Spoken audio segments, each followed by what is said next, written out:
अब यूटा ने जब से गोजो सातोरी की बॉडी के ऊपर टेक ओवर किया है एंड यहाँ पे Utah completely the strongest character बन चुका है जुजुत्सु काइसेन के अंदर एंड वो करेंटली सुकुना से लड़ रहा है एंड इनफैक्ट अभी तक के लेटेस्ट चैप्टर में यूटा ने कुछ ऐसा खास नहीं किया। इनफैक्ट जुजुत्सु काइसेन चैप्टर 262 के अंदर भी यूटा कंप्लीटली डैमेज तक नहीं कर पाया है सुकुना को। इनफैक्ट सुकुना ने थोड़ा सा डैमेज कर दिया Gojo. Although jujutsu Kaisen chapter 262 इतना ज्यादा छोटा था कि हम उस पूरे चैप्टर में पूरी फाइट तक भी नहीं देख पाए क्योंकि वो चैप्टर सिर्फ 7 पेजेस का था। क्योंकि गिगे अतामी की तबीयत खराब होने के कारण जुजुत्सु काइसेन चैप्टर 62 सिर्फ 7 पेज का था एंड अब आगे जाके 2 हफ्ते का ब्रेक होने वाला है। ये सेम चीज हुई थी जब जुजुत्सु काइसेन के चैप्टर 156 चल रहा था। उस टाइम पे गिगे अतामी की तबीयत खराब हो गई थी। अब सुकुना वर्सेस यूटा की ये जो फाइट है वो कंप्लीटली 5 मिनट तक चलने वाली है। अब इस 5 मिनट में पूरी कहानी कंप्लीटली चेंज भी हो सकती है एंड अब सुकुना को यूटा से 5 मिनट तक सर्वाइव करना है एंड उस 5 मिनट में यूटा के पास गोजो की सारी मेमोरी का एक्सेस है। वो अपनी खुद की कॉपी पेस्ट टेक्निक को भी यूज कर सकता है और ऑल्दो हमें जुजुत्सु काइसेन चैप्टर 262 के अंदर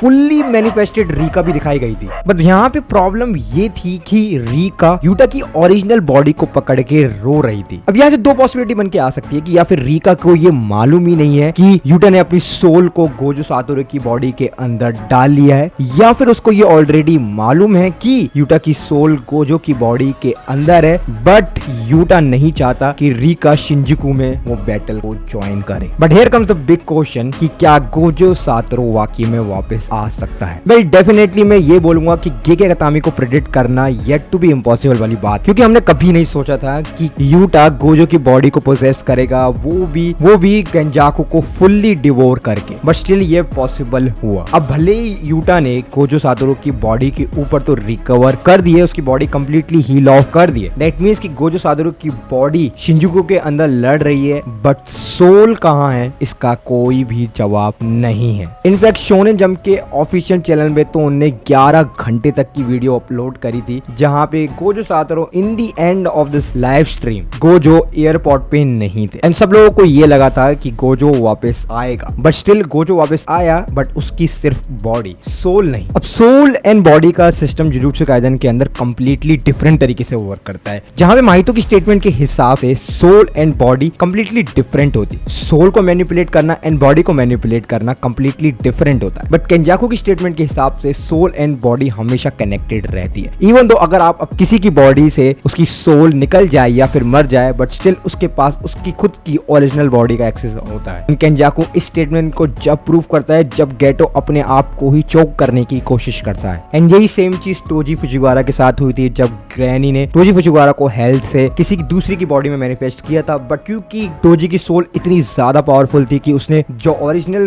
बॉडी थी उस पर पूरी तरीके से कंट्रोल कर लिया। बट ये था डिफरेंट चीज। अब यहाँ पे सोल एंड बॉडी का जो सबसे मेन इंपॉर्टेंट चीज आता है वो है केंजाकू। हमें ये मालूम ही नहीं है कि केंजाकू कितने सालों से जिंदा है। ऑल्दो हमें केंजाकू की जो टेक्निक है वो कंप्लीटली डिफाइन करी नहीं गई है कि केंजाकू की जो टेक्निक है वो वर्क कैसे करती है। ऑल्दो हम ये जानते हैं कि जब रीका ने केंजाकू को डिवोर कर लिया था तब रीका को ये चीज समझ में आ गई थी कि एक सोल को किसी की बॉडी के साथ कैसे स्वैप किया जाता है, जहाँ पे उसके ब्रेन किसी दूसरे की बॉडी के अंदर ट्रांसप्लांट करना होता है। ये अभी तक की डिटेलिंग थी। बट उसके बाद आपके उसके पास सारी एक्सेस मेमोरी, उसकी सारी कर्स टेक्निक, उसने जितने भी पास्ट में जो भी चीज हुई थी आपको वो सब कुछ मालूम पड़ जाता है। But now here comes the biggest question कि क्या गोजो सातोरू स्टोरी के अंदर रिटर्न करेंगे। अब ऑल दो जुजुत्सु काइसेन के अंदर 2 हफ्ते का बहुत ही मैसिव ब्रेक निकल के आया है जहाँ पे किसी को ये मालूम ही नहीं है कि इन 5 मिनट के अंदर जुजुत्सु काइसेन के अंदर क्या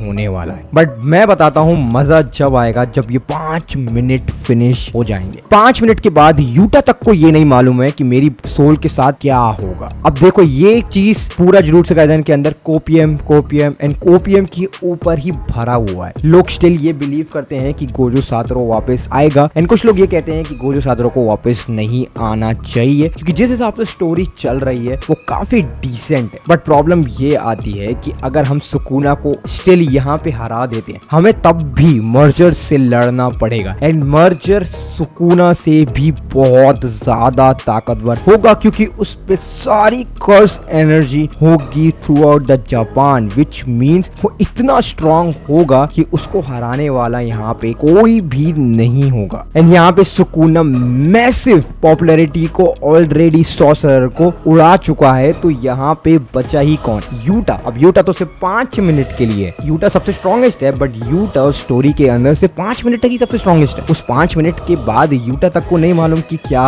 होगा। अब गोजो का रिटर्न सिर्फ ऐसे ही हो सकता है कि गोजो अपनी बॉडी के अंदर अपनी सोल को दोबारा वापस ले आए, जस्ट लाइक ओजी फुशिवारा। ऑल्दो हमें चैप्टर 236 के अंदर ये ऑलरेडी मालूम है कि गोजो के लास्ट मोमेंट में उसने ये बोला था it was fun, but Gojo का कभी मन नहीं है दोबारा वापस आने का। एंड ये थ्रू आउट द स्टेटमेंट हमने गोजो की चैप्टर 261 के अंदर भी देखी थी, जहां पे गोजो ने ये कहा था कि जब मैं मर जाऊंगा तो मुझे कोई फर्क नहीं पड़ता है कि तुम मेरी बॉडी के साथ क्या करते हो। And even in fact in chapter 262 हमें ये बताया जाता है कि जब ट्रेनिंग चल रही होती है तब यूटा ने अपनी सोल को गोजो की बॉडी से स्वैप किया था, जस्ट टू सी कि उसके सारे अटैक्स कैसे वर्क करते हैं। विच मीन्स ये पहली बार नहीं है कि यूटा गोजो की बॉडी के अंदर है, ये ऑलरेडी वो प्रिपरेशन ट्रेनिंग से ही करके आया था। अब जुजुत्सु काइसेन के अंदर जैसा मैंने ऑलरेडी कहा कि सोल का एक अलग ही सिस्टम चलता है। सो अगर गोजो सातोरू का रिटर्न होना है तो उसको अपनी सोल को दोबारा हेवन से वापस लेके आना पड़ेगा अपनी बॉडी में। एंड सबसे बड़ी डिटेल की ऊपर शायद मेजॉरिटी ऑफ द पीपल ने ये नोटिस नहीं किया, बट गोजो सातोरू की बॉडी कंप्लीटली हील ऑफ हो चुकी है। यानी कि गोजो को जब रिटर्न होगा तो उसको जरूरत भी नहीं है किसी बाइंडिंग वॉल को क्रिएट करने की, या फिर किसी भी चीज को रिवर्स क्रश टेक्निक को उसके फुल पोटेंशियल पे यूज करने की, क्योंकि गोजो सातोरू की बॉडी अभी टिप टॉप है। 5 मिनट में अगर सुकुना समहाउ डैमेज कर देता है तो वो बात एक अलग बन जाती है, बट अगर गोजो सातोरू रिटर्न करता है तो उसको उसकी बॉडी टॉप क्लास कंडीशन में मिलेगी, सिर्फ एक स्टिचेस के साथ। So, अगर आपको जुजुत्सु काइसेन की ऐसी वीडियो पसंद आई हो तो make sure to like and subscribe. अब ये तो ये मालूम नहीं है कि गोजो सातोरू वापस आएगा या फिर नहीं, बट स्टिल जुजुत्सु काइसेन के अंदर अभी बहुत सारा मजा बाकी है। तो मैं मिलता हूँ जुजुत्सु काइसेन की एक और ऐसी वीडियो पे। Thanks for watching, until sayonara.